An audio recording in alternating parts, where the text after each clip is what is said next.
एक शेर अपने यार के बाहर शिकार किए हुए गोश्त का एक टुकड़ा लिए खाने ही वाला था कि अचानक एक बाज ने झपटा मारा और गोश्त पंजों में दबाकर उड़ गया।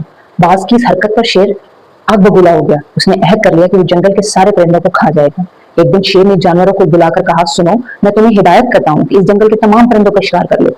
इनमें से एक भी नहीं बचना चाहिए। मैं खुद भी इनका शिकार करूंगा और तुम भी इस मुहिम पर निकल जाओ। शेर के साथी तो पहले ही इन परिंदों से परेशान थे, क्योंकि वो अमूमन इनका मारा हुआ शिकार ले उड़ते थे। अब वो रात को जब परिंदे अपने घोंसलों में सो चुके होते तो उनको खा जाते।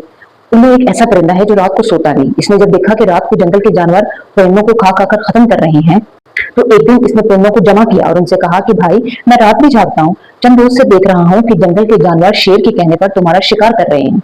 हालांकि बात छोटी सी थी कि एक बाज शेर से गोश्त का टुकड़ा ले उड़ा, लेकिन वो तो पहाड़ पर रहता है और हम जंगल में रहते हैं। हमें मिलजुल कर रहना चाहिए। बहरहाल, जब तक हालात मामूल पर नहीं आ जाते, मैं तुम्हारी मदद करूंगा। जब कोई जानवर किसी परिंदे के घोंसले की तरफ बढ़ेगा, आवाज लगाता हुआ उसके घोंसले के करीब से गुजर जाऊंगा। तुम लोग होशियार हो जाओ।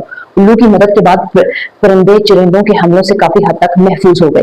एक चमगादड़ जो परिंदों के शिकार होने की वजह से बहुत परेशान थी, एक रोज शेर के दरबार में गई और कहा, जनाब बादशाह सलामत, मेरा परिंदों से कोई वास्ता नहीं, मैं भी आप लोगों के साथ परिंदों का शिकार करूंगी। शेर ने जब चमगादड़ की ये बात सुनी तो उसने उसे अपने शिकारी जानवरों में शामिल कर लिया। यूं वो भी परिंदों का शिकार करने में शरीक हो गई। एक दिन सुबह सवेरे जब ये जानवर रात को परिंदों का शिकार करके थके हारे बेखबर सो रहे थे, जंगल के तमाम परिंदों ने अपनी अपनी चोंचों और पंजों में अपनी जिसामत के मुताबिक कंकरियां और पत्थर दबाए और सोए हुए जानवरों पर उनकी बारिश कर दी। तमाम जानवर इधर उधर भागने लगे। परिंदों ने अपनी चोंचों और पंजों से इन्हें मजीद जख्मी करना शुरू कर दिया, तो जानवर और भी तेज से भागने लगे। जब चालाक चमगादड़ ने ये मंजर देखा तो वो समझ गई कि जानवर शिकस्त खाकर भाग निकले हैं। वो फौरन बाज के पास गई और कहा, तुम तो जानते हो कि मैं भी परिंदों की नस्ल से हूँ, इसलिए तुम मुझे अपने गिरोह में शामिल कर लो ताकि मैं इन जालिम चुरिंदों के खिलाफ तुम्हारा साथ दे सकूं। इस तरह से अपने गिरोह में उसे भी शामिल कर लिया। जंग और तेज हो गई। अब चमगादड़ का मामूल बन गया कि जिसकी भी फतह होती वो उस गिरोह में शामिल हो जाती। एक दिन उल्लू ने बाज से कहा, आखिर हम इस लड़ाई को खत्म क्यों नहीं करते और एक दूसरे के साथ दोस्ती और अमन के साथ क्यों नहीं रहते? बाज ने कहा, ये लड़ाई हमने नहीं, शेर ने शुरू की है, वो ही इसे खत्म करेगा। उल्लू ने कहा, अगर मैं शेर से बात करूं और वो दोस्ती पर रजामंद हो जाए तो क्या आप इस लड़ाई को खत्म कर देंगे?